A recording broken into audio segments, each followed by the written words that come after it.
buffalo have been in here before we've ever been here. And I have an idea they'll be here after we're gone.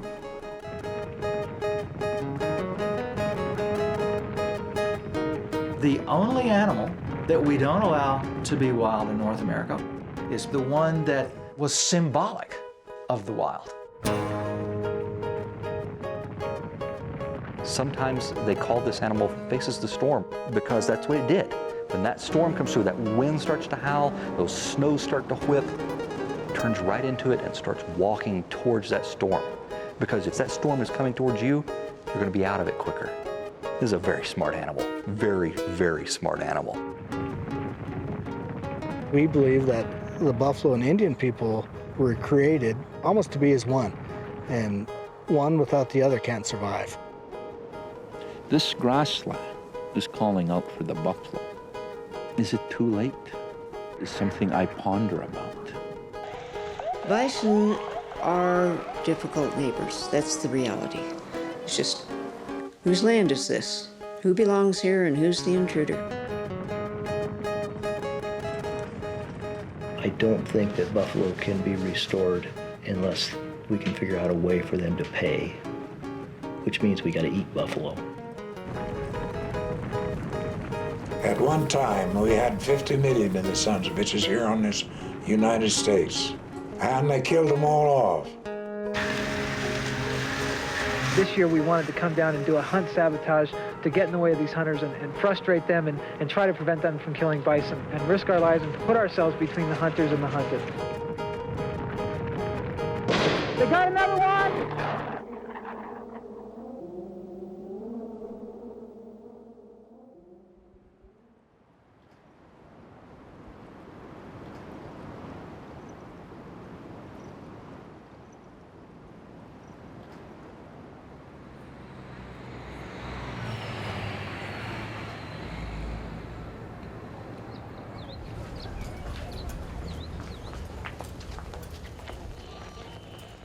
And welcome to Christy the Wordsmith. The word buff is a hard-working member of the English lexicon. Buff is the name of a color. It's also a synonym for naked. To buff up is to clean or polish, and a buff is an ardent fan or enthusiast, as in sports buff or camera buff.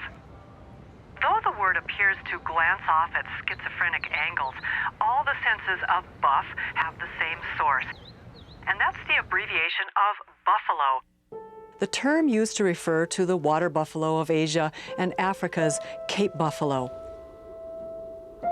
This has also been the popular name of the North American bison since at least the early 1600s.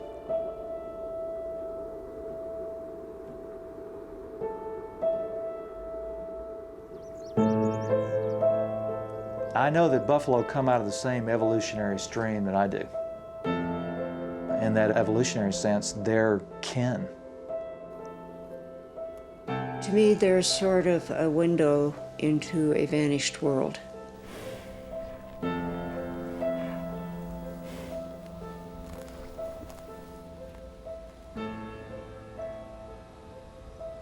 Bison, as much as any other icon in the West, represents what the West is.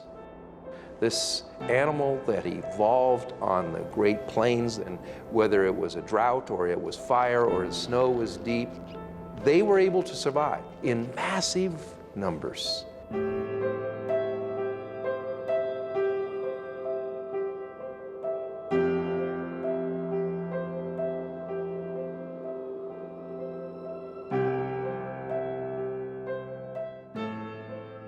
Bison have been in North America somewhere between 200,000 and 800,000 years. Bison evolution goes through a variety of different species, some of which became extinct before humans ever arrived. There was an animal called bison priscus, which appears in the cave art in Europe, but it became extinct 70,000 years ago in North America. Another species that became extinct before humans got here was bison latifrons, and that's the bison that's got horns with a span of 6 feet between the tips. The next animal in the length, bison antiquus it's called, very definitely was hunted by humans. But that animal did become extinct, probably as a result of human hunting pressure. Over the course of 3,000 or 4,000 years after the extinction of Bison antiquus, this survivor species becomes a dwarfed animal, and that becomes our present species.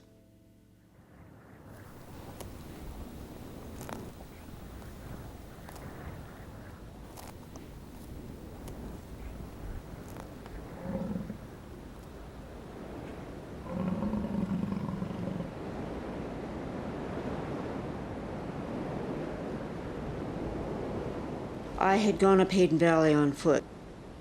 I sat down in the open, dropped my day pack, and was looking at vegetation. And I heard this chuff, chuff, chuff, and I looked up, and here came my bull. And I thought, you want to be where I am. So I went off on hands and knees till I had enough distance that I thought I could stand up without his objecting to that. He walked over and stood exactly where I'd been sitting, just stood there. Present-day people very commonly consider present-day bison stupid. They stand and they stare at you. To me, stupid is a human term. I would call them stolid. He was simply telling me whose land this was, and if you were silly enough not to read the message, you might have a problem. If you read that message, no problem at all.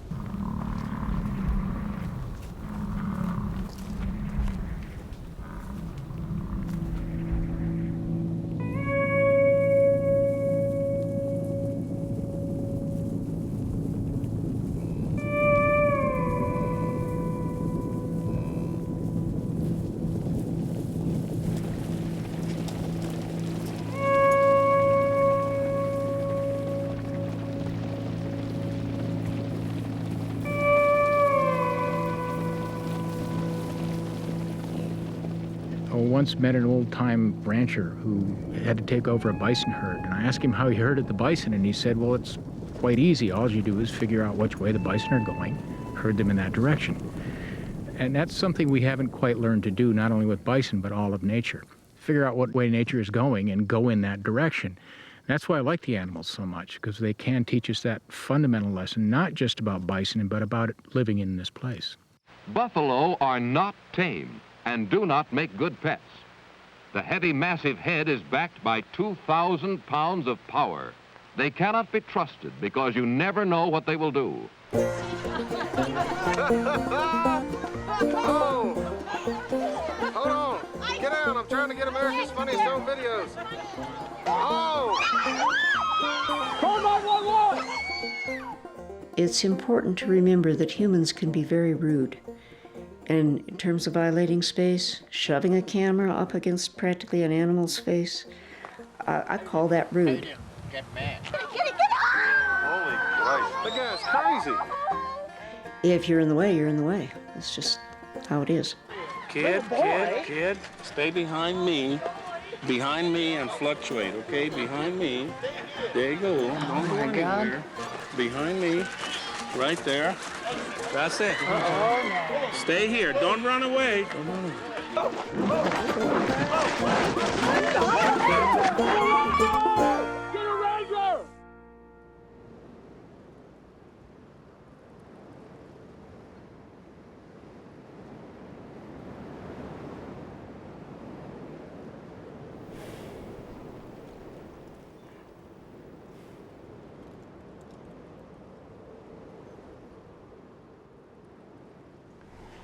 Now, I was born in this state of Montana, and I've been pretty much all over the goddamn world. So there's a hell of a lot that I know up here that I don't go around and splattering it all over a hell and a half acre, but I'll try to answer guys' questions truthfully. The signs are all around here. So the buffalo are free to walk all over this goddamn place. Some of the characters killed 4 right out here in the yard.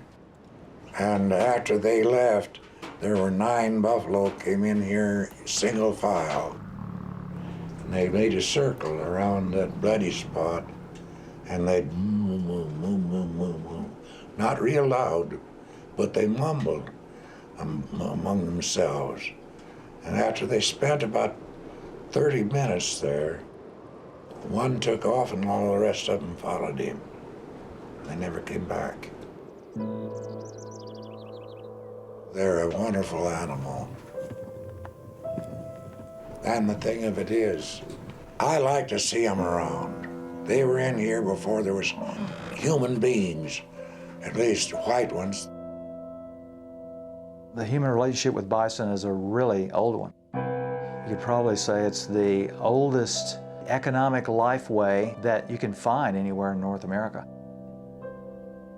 Bison became the primary big animal in the western part of North America that fueled Indian culture and economy that goes on for at least 8,000 or 9,000 years.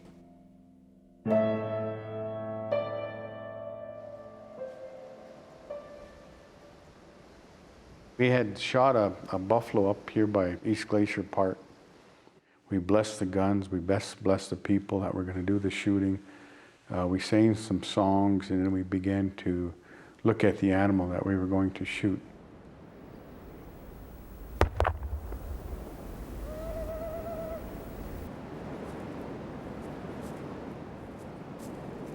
Immediately, the other buffalo surrounded him.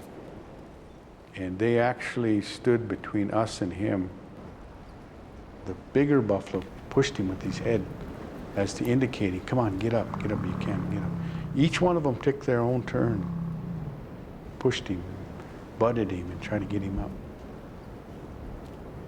Finally, they had realized that he was dying. And so they circled him once more, and they ran to the north, and they stopped, and they all faced us in a single line, looking at us. Then we approached the bull after it had died, as if to say, you go ahead and take him now that we've sent him on his way.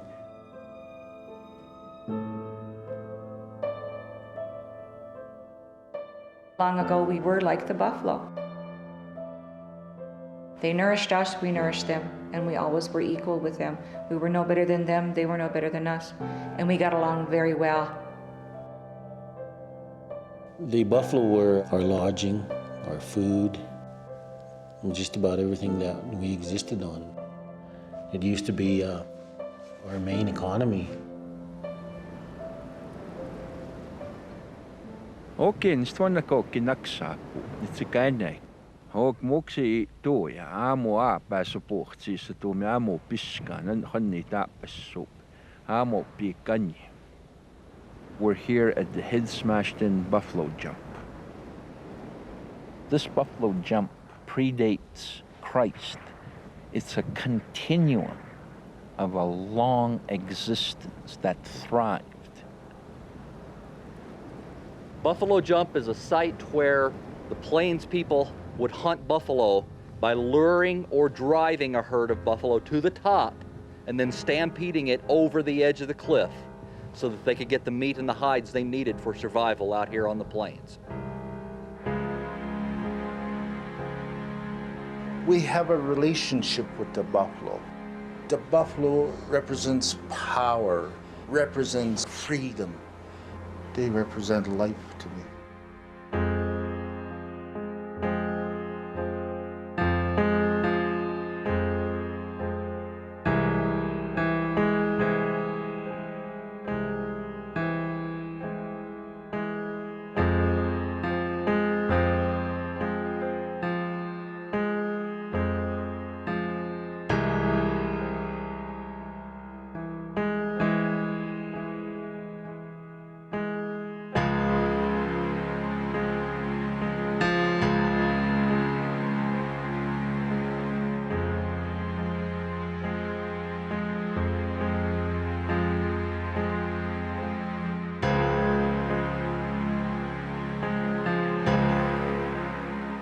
The hides are used, the bones are used, and with that, the meat takes us through the hard winters into the springtime. That takes us to the next year. For thousands of years, this is what we did, and it brought us to a point where another part in history begins. Native Americans started acquiring horses through trade in the middle of the 18th century, as they acquired horses, which made hunting bison much easier, they made themselves into full-time equestrian bison hunters who would move from place to place, follow the bison, and inhabit the Great Plains year-round. In the early part of the 19th century, the native groups began to hunt for commercial purposes and are spending a lot of their time trading the bison robes to European fur traders. If you need rifles, if you need ammunition, if you need metal for bridle bits or knives, the best way to get those goods from the Industrial Revolution, if you're a Plains Indian, is to kill a bunch of buffalo and have your women dress out the robes and then trade them to the traders of the global market. By about 1830, the small numbers of bison in the mountain valleys of the Rockies and west of the Rockies are getting hunted out by Indians and by white fur trappers. Bison are pretty much confined to their core range, the Great Plains. That was always the center of the bison range, the Great Bison Belt. After about 1870, Euro-Americans move into the Great Plains and start hunting bison themselves. And what you have in the 1870s is this spasm of industrial expansion into the Great Plains when the railroad opened up the bison hide trade. The Kansas Pacific Railroad had buffalo hunting excursions where they drove people out on the tracks. Sometimes they wouldn't even stop the train. They would just go along at 5 or 10 miles an hour and let people blast away.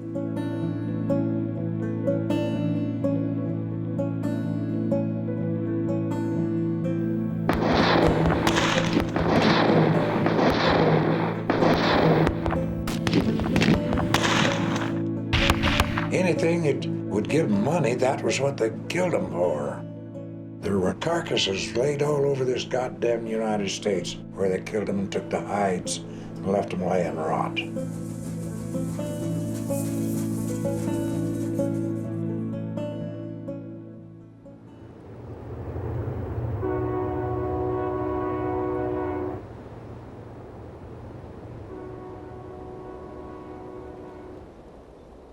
History should teach us something, does it?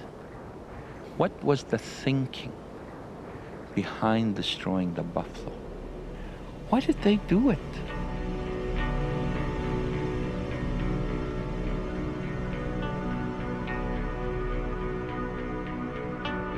There was a feeling that they had to give way, that they had to be erased in order to paint the canvas with something else.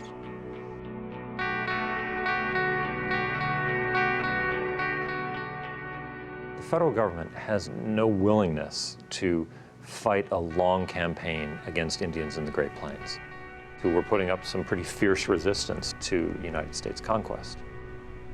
So they send a peace commission out into the Great Plains, and they make a number of treaties.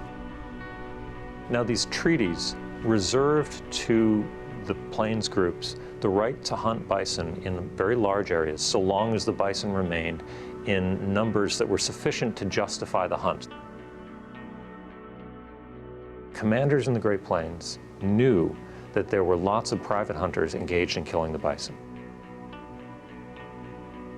They knew native resistance would decline as the bison numbers declined.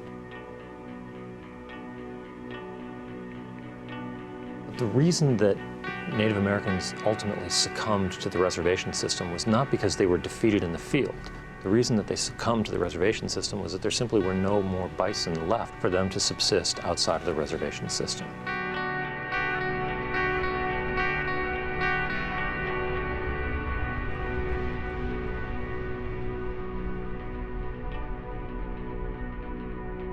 So from 30 million animals at the beginning of the 19th century, by 1884, there are fewer than 1,000 buffalo left in North America.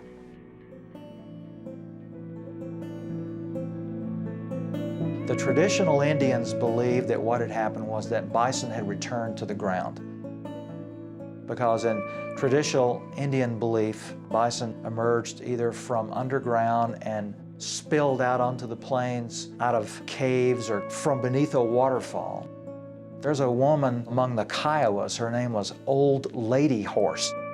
She was down at a creek one morning and looked up and saw the mountain open up and the last herd of buffalo on the southern plains disappear inside the mountain, which the Kiowas refer to still today as Hiding Mountain. Edward Sheriff Curtis said when he was on Pine Ridge about 1905, he asked some of those elderly Lakota men, "So what happened to the buffalo?" And they said, "It's walking. It's a mystery. We don't know what happened to them." When Curtis said, "Don't you think we killed them all?" Indians would still tell him by 1905, "Oh, it's beyond, humans couldn't have killed a buffalo. It's beyond the ability of humans to have done that. Buffalo have been here forever. They're like the stars."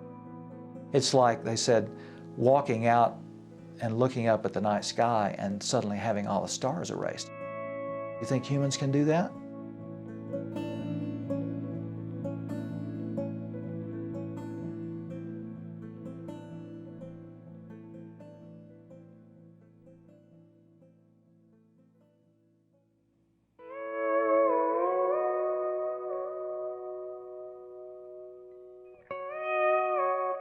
By the early 1880s, a lot of Americans, and especially people in the conservation community, began to realize that bison were possibly going to go completely extinct. And that this was an animal that was such an iconic creature for North America that it symbolized America to the world.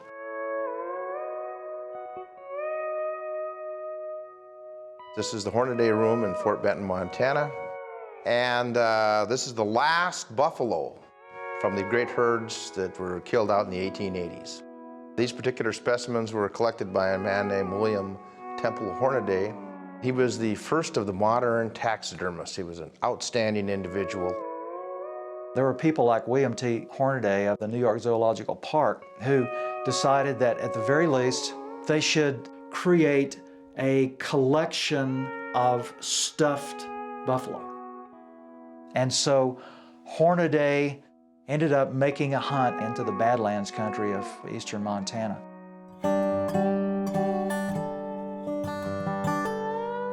It took them 2 or 3 weeks to finally get the lead on a small herd of bison.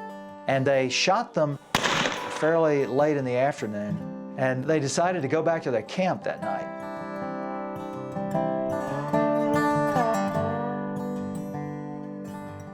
During the night, this kill site was visited by some of the local Indians, which they discovered when they returned the next morning because several parts of the buffalo had been taken and the skull and the horns of the big bull were decorated with feathers and ribbons and all sorts of symbols.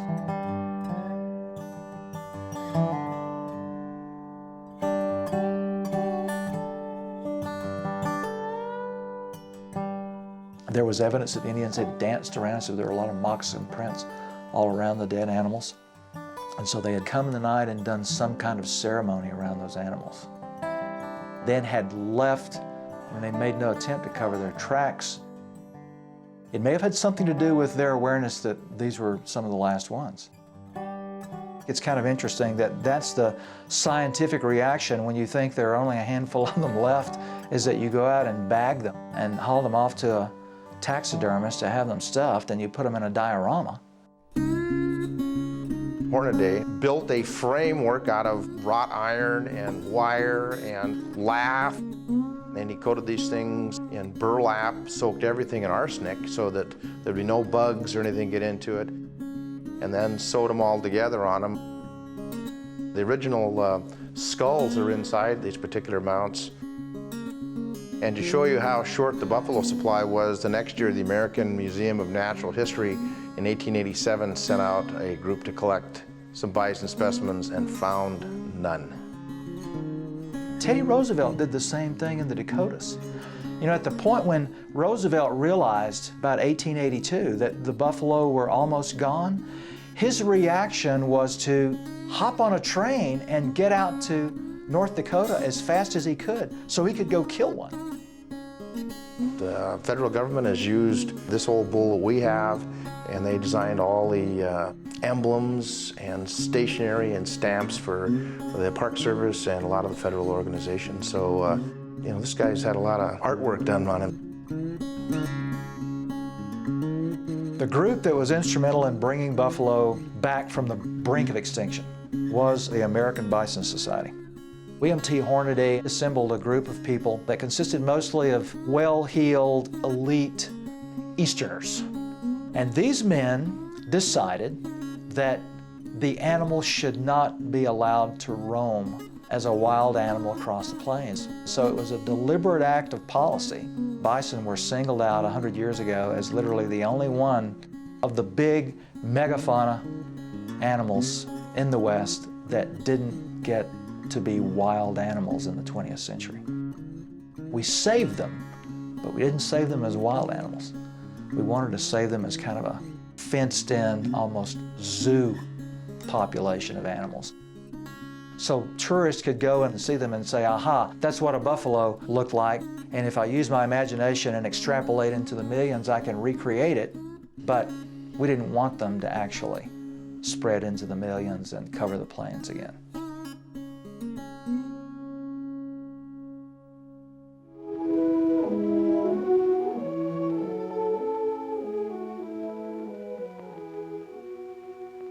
The grasslands. A treeless, wind-swept continent of grass, stretching from the broad Texas panhandle up through the mountain reaches of Montana to the Canadian border. A country of high winds and sun. High winds and sun. One of the very first explorers who was on the southern plains was a guy named Stephen Long. The first thing he says when he looks at these short grass prairies as far as the eye can see is, this country would be fairly easy to plant in Kentucky bluegrass.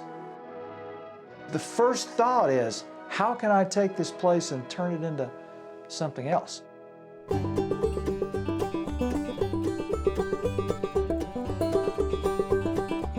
Starting in the 1870s and 1880s, the homesteading frontier really came to the Great Plains. This was the last part of the American West that anybody tried to homestead. The assumption was, with the Louisiana Purchase and everything following that all open space would someday be diced up and given to farmers in 40-acre parcels. What you had for about a 50-year period was all of that wonderful short grass buffalo habitat plowed up and turned over and planted in wheat. The country started out being de-buffaloed, and then it got de-wolfed. The farmers made every effort they could to de-prairie dog the country, and finally they pretty much de-grassed it. And so they took a very old ecological setting and dismantled it.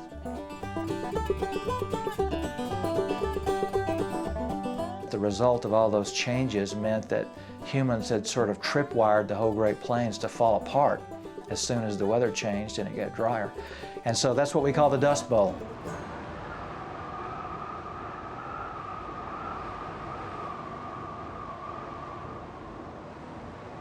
A third of the population leaves the region. And so all of that effort of dismantling that region and destroying the ecology of it, in a lot of ways came for naught ultimately. We define progress as people coming to live in a place.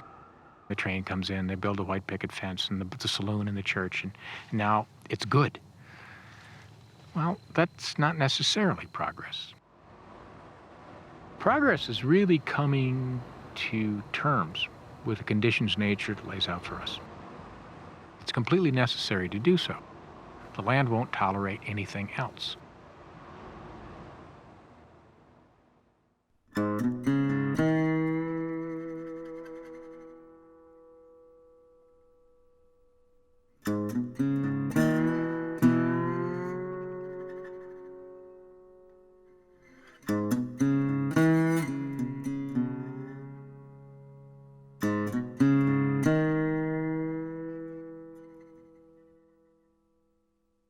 back in about 1902, the bison population had been reduced to about 25 animals. At that time, the park managers felt that they'd probably go extinct, and so they brought in 23 additional bison and ranched them in the Mammoth area as part of a herd to show the visitors. By 1915, they had more bulls than they could deal with. And eventually, of course, they reached a little over 1,000 bison. Horace Albright, who was superintendent in the 20s, staged show roundups, complete with dressed up for the part Native Americans and teepees. And finally, there were people who said they didn't think it was particularly humane to be forcing these big stampedes. But the 1930s was much more a period of beginning to try to think in range management terms and to maintain a more natural-looking population.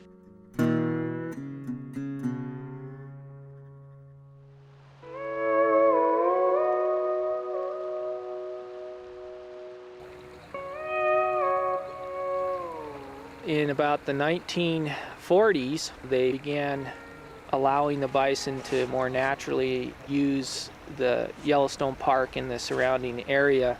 And now Yellowstone has one of the largest wild free-ranging bison populations in the world. Back in the 1880s, a lot of people that had bison herds were trying to, and were successfully hybridizing them with cattle. Consequently, a lot of the domestic and public herds in the U.S. today have cattle genes in them. The Yellowstone herd almost miraculously stayed free of the cattle genes. The herd in Yellowstone, it's a fantastic herd. It's one of the most diverse genetics of any of the bison populations we have today. At this point, our management plan is to maintain and preserve a wild free-ranging bison population in and around Yellowstone National Park, with the objective of allowing some bison in selected areas on public lands outside Yellowstone. Outside the park, though, there's other management objectives that have to be addressed along with our neighbors, for instance, in the state of Montana.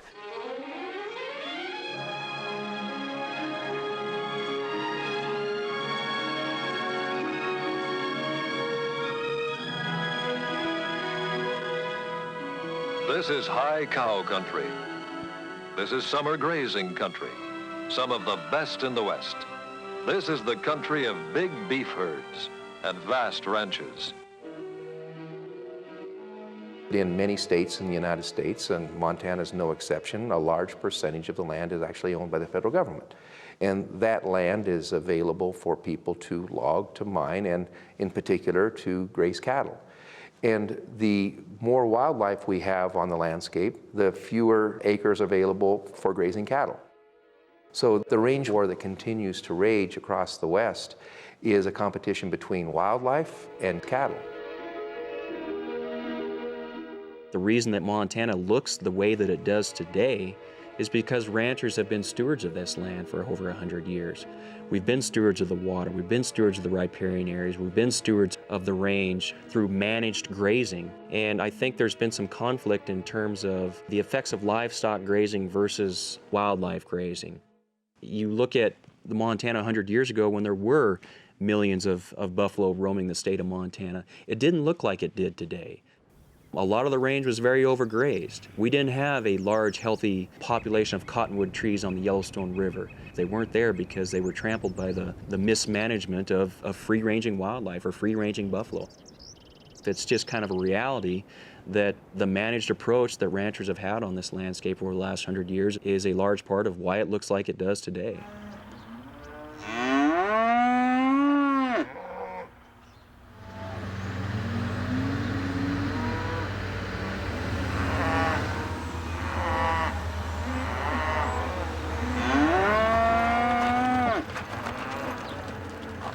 Livestock people have a terrific prejudice against buffalo. This prejudice is rooted in their absolute wildness. They suggest something that is very almost offensive to a livestock person. They suggest a depth in animals that is unsettling to somebody who raises cattle.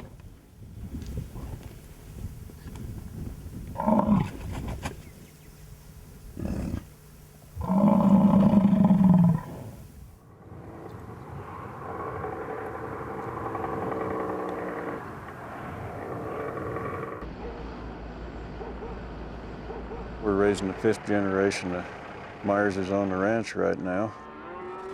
We summer cows here in the West Yellowstone area. I've spent my life in and around Yellowstone. My great-granddad was a buffalo herder in Yellowstone for the Army before it became Yellowstone Park. And my granddad's main job was to sort the herd every fall and clean them up, and any old barren cows and the old bulls or cripples or defects went to a slaughter plant and were processed and given to whoever needed the food at the time. Now we just let nature take its course, and they have to have room in the spring and the fall. There's just no place to go in Yellowstone to support that many buffalo. I feel bad for the buffalo. It's not their fault. I kind of like buffalo. In terms of how the livestock industry has interacted with the bison situation, we talk about a disease called brucellosis, and it's something that the Yellowstone herd has a large infectivity rate. In the history of America, the livestock industry has played a major role in contributing to the strength of our economy. Maintaining the two great pillars of our food supply, meat and milk, means guarding our livestock against infectious disease. The main route of transmission of the disease is the female bison that are infected would abort their calf, and then the landscape will be contaminated, and cattle can subsequently come and be exposed to the bacteria. The disease brucellosis itself is on the CDC's list as far as potential organisms that could be used by bioterrorists. Years of research at the Animal Disease Station of the Bureau of Animal Industry. Finally, in December 1940, strain 19, an effective vaccine when properly handled, was ready for extensive distribution for calfhood vaccination against brucellosis. Well, Montana since 1934 has spent several $1 million to try to eliminate the brucellosis disease in its domestic cattle herd. We don't take a cow home until we've run them through this set of facilities here and made sure that they're not carrying brucellosis before I take them home.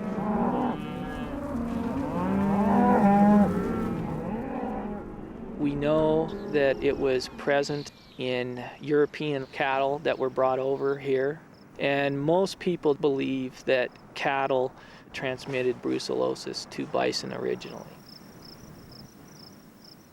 Despite the fact that we have yet to have the actual transmission of brucellosis from bison to cattle, and in spite of the fact that the elk herd in the Yellowstone Teton area also carries brucellosis, livestock interests have targeted the buffalo herd in Yellowstone as being the culprit that would cause the two states to lose their brucellosis-free designation.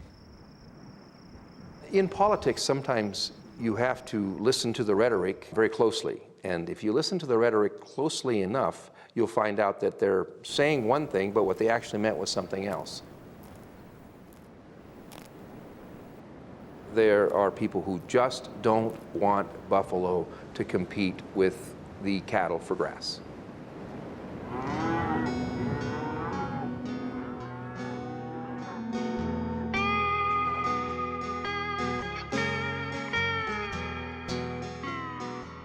You know, the great Wild West of the migrating bison herds, I think, is a thing of the past. There's just no place for that to happen anymore.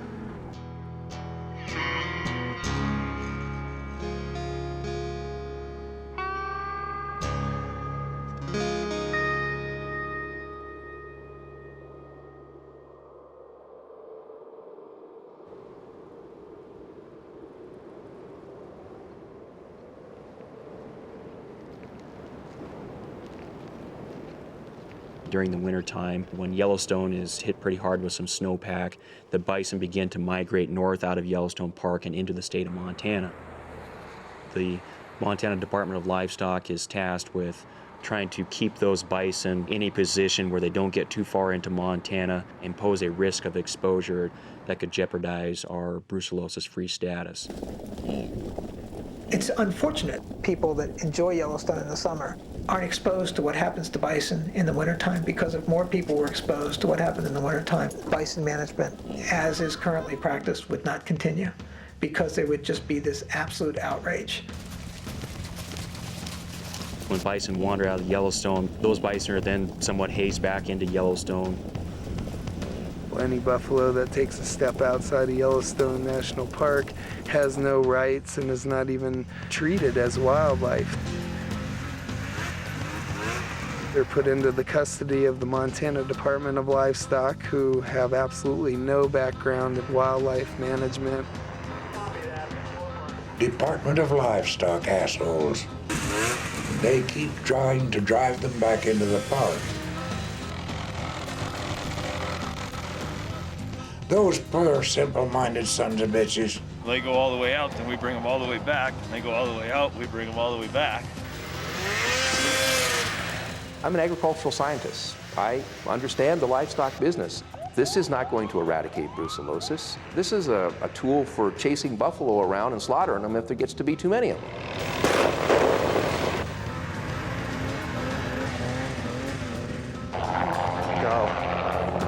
Go, brother.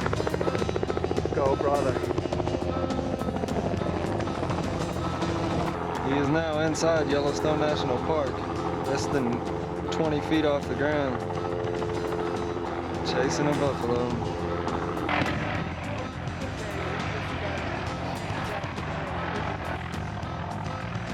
Until they get those same rights as all other wildlife, we will have people coming here from all over the world to stand up and protect these animals. Whoa, slow down! Oh, shit. He just hit a bison.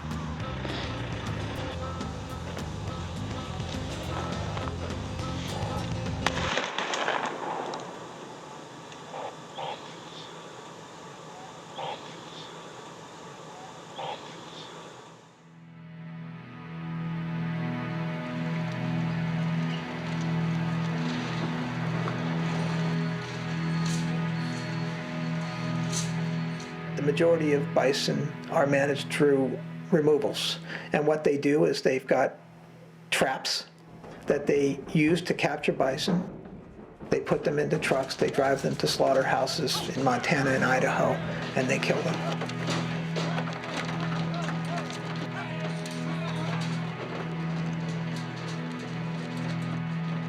I graduated from Montana State University in 1996 with a master's degree in biology. After I graduated, a job came up working as a biological technician in the slaughterhouses.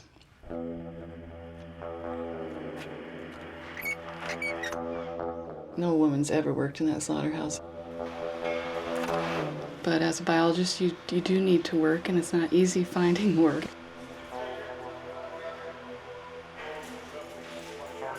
My job was to collect tissues from the bison.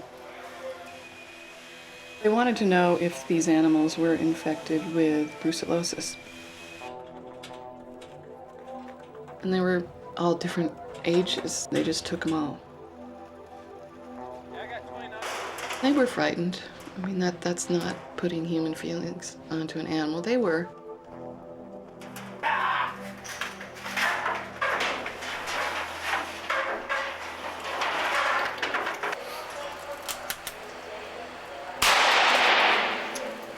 I remember going out into the back of the slaughterhouse and just looking out at the mountains and going, forgive me.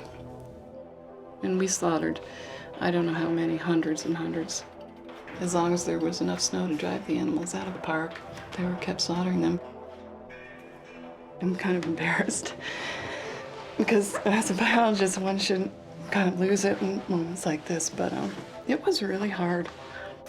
At the end of the workday, I would take all the tissues that I had to a lab in Bozeman. I always wanted to know why I never got an escort, because I had the tissues involved with reproduction. If they were really that concerned about brucellosis, why they didn't care about what I had.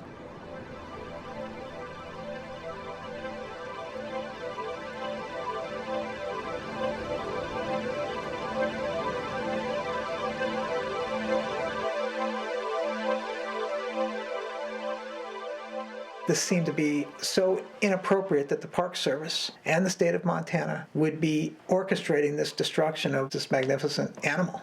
And I was asked to organize an effort to try to stop the hunters from killing bison. We were aware that Fund for Animals was involved in West Yellowstone, tracking when the next hunt was going to be, the movement of the animals. There's 2 good places to shoot one of these. If you can imagine being accompanied from your hotel room out into the fields by Fish, Wildlife, and Parks employees. We can lose the buffalo. It'd be hard to tell even which one to hit, so if you're not... It was basically a canned hunt. It's kind of like going out and shooting a couch with lots of people to help you find that couch. They're hunting to appease the hunting lobby. That's what this is. They want to hunt bison. Hunters want to be able to stick a different kind of head on the wall, and that's what all this is about. On that particular morning, a group of us went out, some on snowmobiles, some on skis. There's about 10 or 11 people that are working the buffalo back up along the bank. I don't think they're going to get very far, but they're trying to work them up that way. We'll be out here as long as it takes. We're hoping that they, based on our presence here, they will decide to call off the hunt for a day, perhaps call it off for several days. You have a perfect legal right to go down there and take your buffalo if you'd like to do that. The 3 hunters each started to pursue different bison. And we surrounded the animals, we started making noise, we started trying to be disruptive.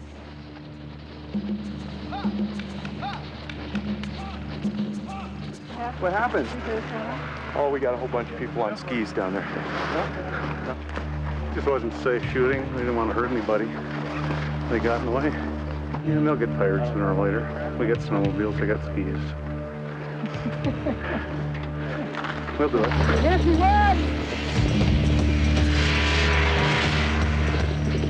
would! John positioned himself directly in front of a hunter whose gun was drawn. And he prevented that bison from being shot at that point in time. That's what resulted in me getting charged with hunter harassment. Montana's hunter harassment law prohibits anyone from disturbing a hunter with the intent to discourage or dissuade him from shooting his prey.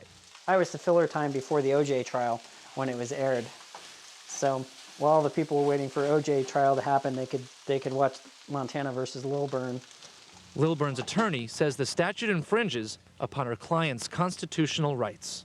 In plain words, we cannot limit free speech in a way to say that only dissuading is what's not allowed. I believe this whole case is about Mr.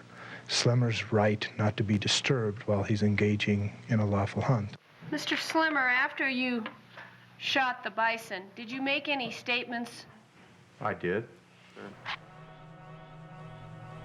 We, the jury, make the following verdict. To the charge of harassment, guilty. And eventually I was sentenced to 40 hours of community service plus a $15 court fee. And that took about 5 years. You ready to go? I'm not so naive as to think that no bison are going to be killed. But that hunt and the way that bison are treated is just extremely disrespectful. And it has no real validity in a political, ecological, spiritual way. And that's why that bison was important. That is a snack there, baby. Yeah, it is. Protein. Snack and a half. If we allow bison to be somewhat free, and part of that equation is some sort of hunt, that would be something I wouldn't really like, but it's something I could live with. But the basis for that common ground would be respect. Brought to you by the Snack Master, also known as the Whack Master. The Whack Master, whack 'em. What a bull. This situation is bizarre. And there's no reason that these animals should be confined to the park and then culled like livestock. And I, for one, would love to hunt one, but not under the circumstances we have now. No one wants to think about Yellowstone being an outdoor zoo, but that's what's happening.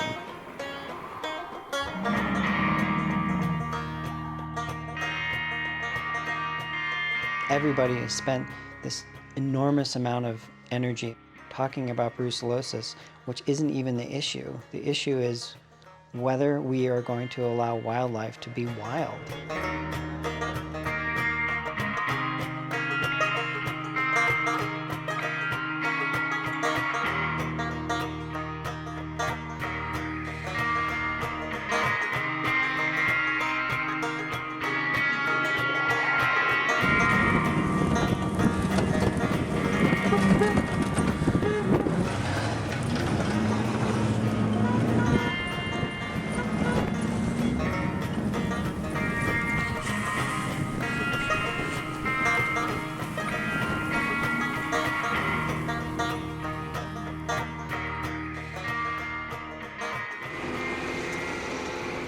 Today, most bison exist in privately owned commercial propagation herds, something in the order of 400,000 animals. So we've numerically have achieved recovery.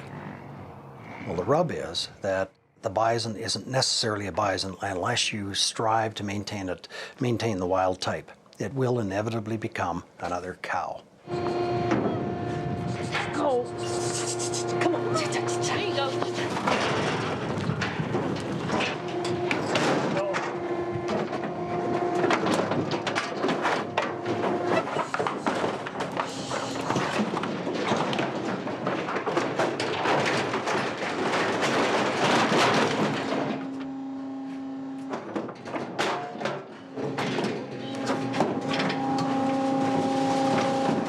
Bread good. To 2. Sorry, bread good and dry.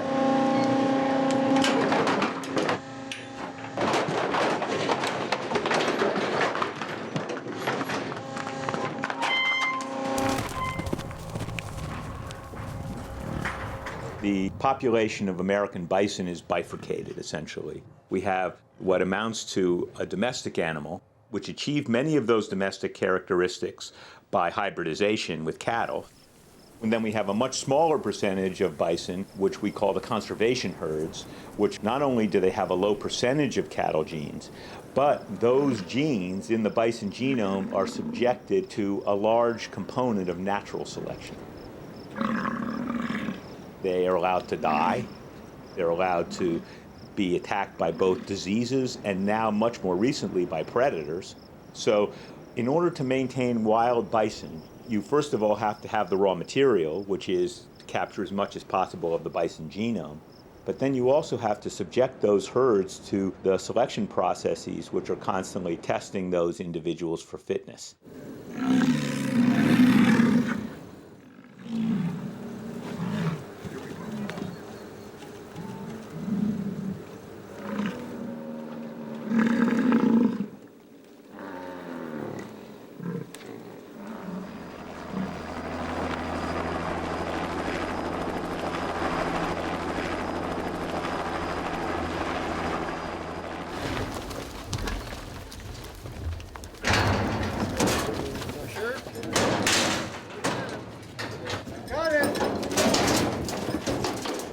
In general, what happens with the domestication of wildlife is a direct selection for traits that make them easier to manage. So, for example, in bison, you might select against animals that like to jump fences. Traits like that might be selected for in the wild. So the ability to jump over obstacles might allow them an edge to escape a predator.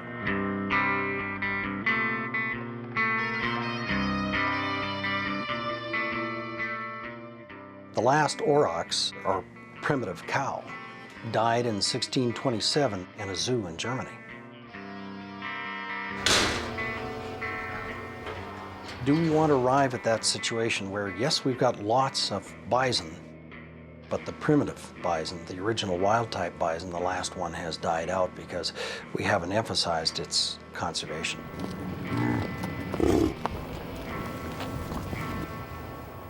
What the private commercial breeders do with their herds is ultimately going to be up to them.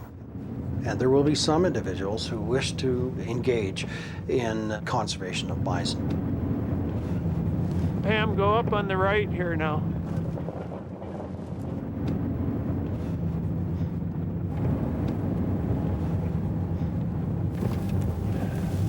I got started on bison in 1993. We have a bison herd that is approximately 50. One thing I've learned is that you can do anything you really want with bison in terms of management. If you want to treat them like domestic cattle and pin them into a small area and feed them grain and raise them in feedlot situations, that can be done. Or if you want to turn them loose on large acreages and manage them as a semi-wild animal, you can do that too. Bison are just a small segment of the meat industry in the United States. What's slaughtered in a year in terms of bison doesn't even make up what's slaughtered in one day in terms of cattle.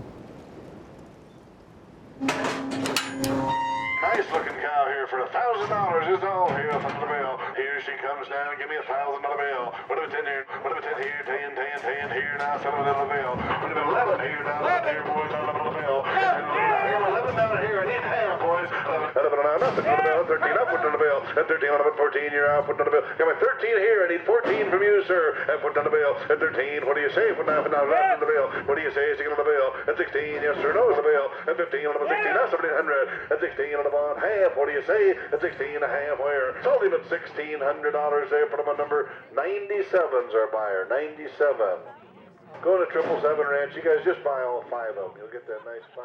Well, I'm serious, get that 5. In the buffalo world right now, what you need to do is you need to sell them the story of that buffalo. You're not selling them the meat, you're selling them that story. That, you know what, this buffalo was raised free range, it was born on the prairie, and they know exactly where it's coming from. That's the easiest way to push the meat. What it all boils down to is buffalo are still wild animals. We're running about 1,500 head total right now, and that includes our bulls, the calves, and the cows and everything. We don't pick for a single trait. If you start picking for traits, you take all that good stuff that's been bred into them for the last 100,000 years out of them. Now we're starting to meddle with something that's already obviously perfect. They're the cockroaches of the mammal world. They made it through the Ice Age. And they're not a cockroach. Prairie dogs are the cockroaches.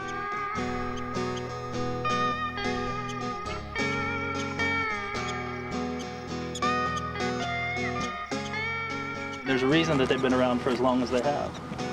They're perfectly suited to their environment.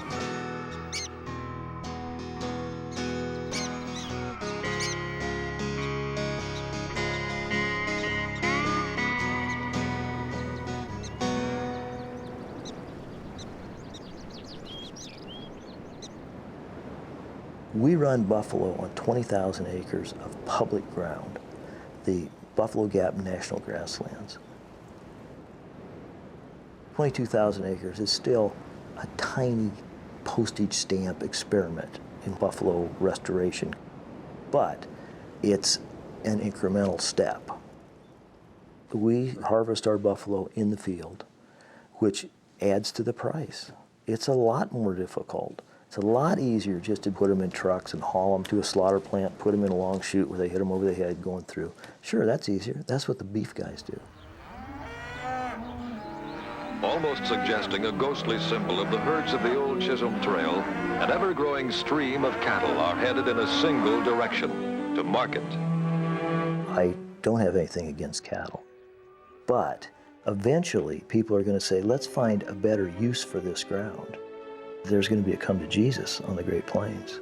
And what's the big ticket item on the Great Plains? It takes you about 5 seconds to figure out it's buffalo. I believe the key to restoration of buffalo on any kind of a meaningful scale is that somehow or another people are going to have to start eating buffalo. We have about 2,000 steady customers. And those people who are conscious of what they're eating are looking for grass-fed, wild-raised, if you will, buffalo. And I think that it began as a tourist deal on the Great Plains. You know, eat a buffalo burger, see if you can stand it, that kind of thing, you know. But turns out that not only is it great tasting, it tastes better than beef, but it's really good for you. So we really have something, you know, that we can plug into the old capitalistic model. Finally, you know, we've got something on our side here. You know, there's a consciousness in food, there's a backlash against grain and corn farming, that sort of thing.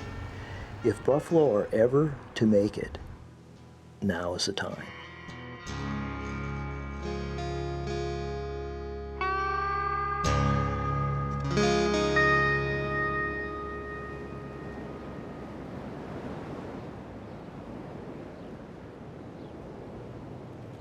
You know, a lot of the social problems that we have on the reservations, the unemployment, the alcoholism rate, the poor health conditions, it's associated with the reservation system.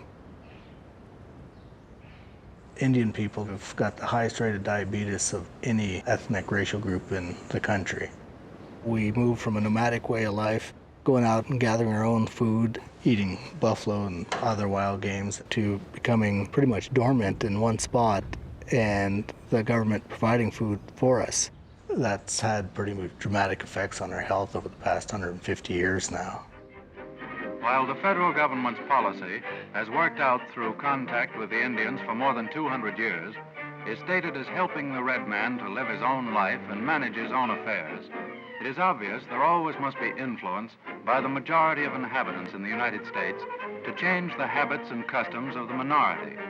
Such influence is intended to be nothing other than helpful, to raise the Indian's standard of living, to make him happier and more comfortable. The transformation of thought is underway. A lot of changes were put upon us, Indian people. Language, religion, and what's good for us and what's not good for us. And I always felt that their thought was to get rid of the buffalo, and consequently you'll get rid of the Indians, but we're both still here.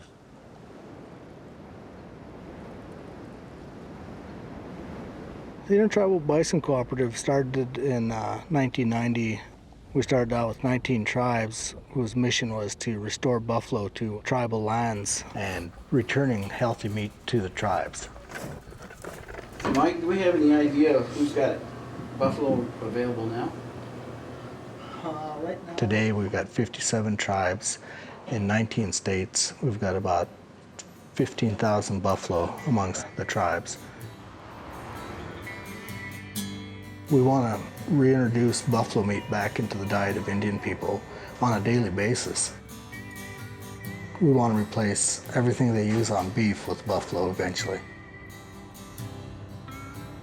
Some of our tribal people, it's hard to convince them to eat buffalo. It's that awe and that respect that they had for the animal that I've heard it a number of times, that this is my brother, I can't eat him. When I first seen an actual buffalo, I just couldn't stop staring. I mean, you know, this is the real thing. To grow up as part of a race that respected a single animal so much, and to finally be able to get to work with them, it's something that is very hard to describe, but it's very powerful.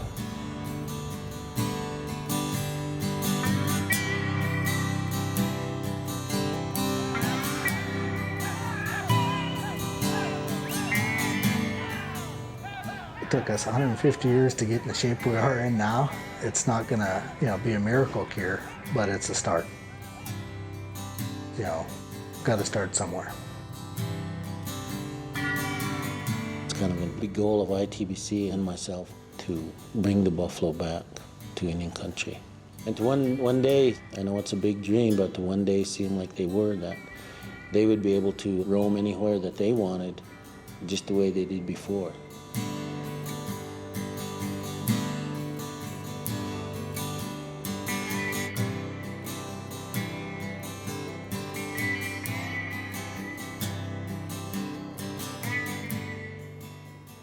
29 minutes past 10 o'clock here on the One You Depend On KVOE. Frank and Deborah Popper, our guests today on the Talk of Emporia, talking about the history, the future of the Plains States today. Our sense is that at some level there's a new frontier struggling to be born that will be very different from the 19th century frontier, which was largely a place for whites to conquer. Live online, the Buffalo Commons. Is it for real? Meet Frank and Deborah Popper and find out why they think buffalo might save our economy and our state. You both authored an article in Planning magazine which outlined a plan for bringing back large herds of free-roaming buffalo to vast areas of what you term the deep plains.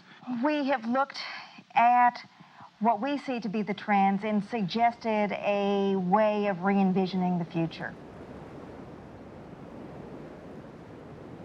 In the late 1980s, when I was in the governor's offices, when the Poppers published what now is fairly famous work, and that's when they begin to speculate. Will it go back to some of its former forms, including the reintroduction of the Great Plains by significant numbers of American bison? By that time, we had made a kind of historical argument about how the 19th century and most of the 20th century expectations that the frontier would be settled never came true, never materialized. Yes, people are still out there, but fewer and fewer every year. And in general, there has been a long-term depopulation of the rural plains that now goes back more than a century. Buffalo Commons was an idea for the ecological and environmental restoration of a lot of the Great Plains, that buffalo and other native animals would in some places replace cattle, and we could imagine a Buffalo Commons.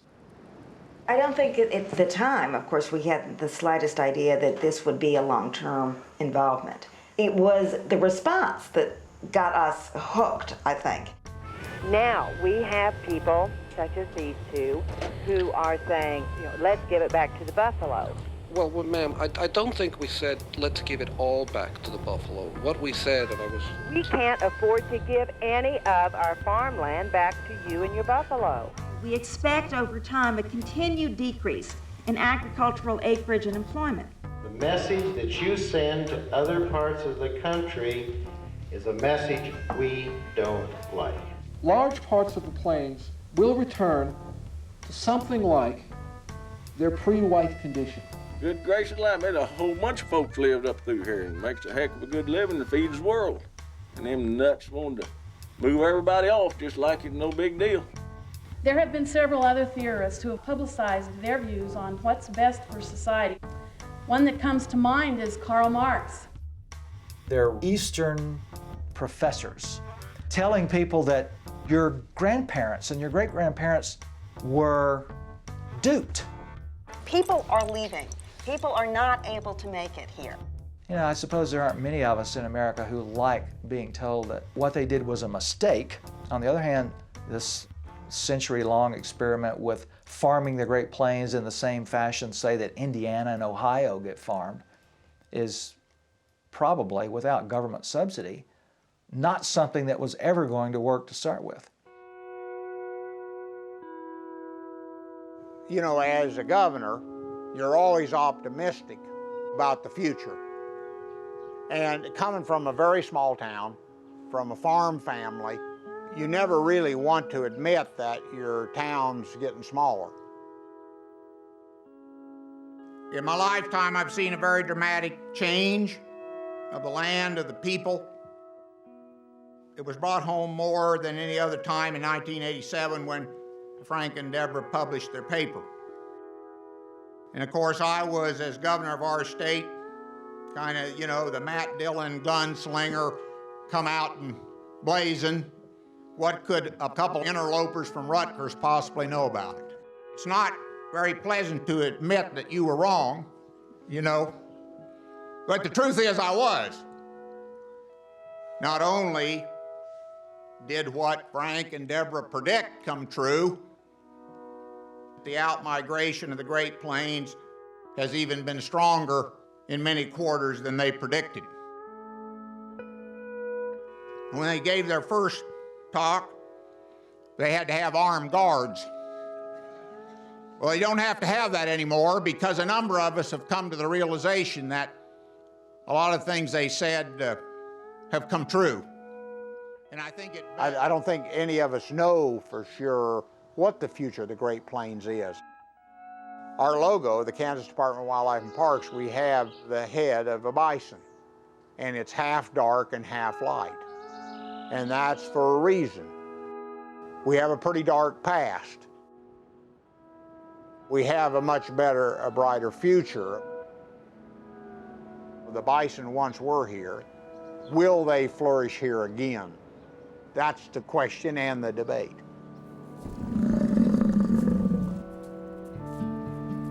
When we first started on this, there was standard American rhetoric about bison, which is that they'd had a terrible 19th century and a terrible 20th century.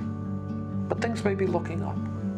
In the 21st century, it may be a good century for them.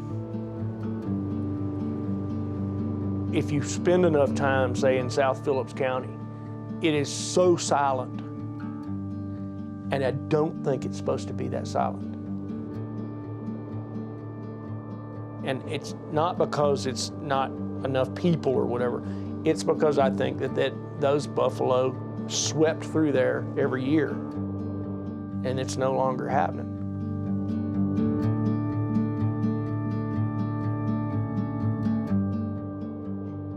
I'm looking forward to the day when at some point in the 21st century, we're going to have the kind of vision that we had, say, with the Wilderness Act in the 20th century, where we think of a restoration project with the kind of scale and the grandiosity that would actually return buffalo to a wild state somewhere on the Great Plains. And we have wolves and grizzlies and mountain lions and sort of that true primeval America with big herds of buffalo, everything getting to interact in a natural way. This land still has the memory of what the buffalo means to it. Our songs, our ceremonies is calling out for the buffalo to return. Bring them back. Bring them back here. Let's take these fences down. Bring them back. We need them. Probably we need them more than they need us.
What have I said that don't have fruit in it?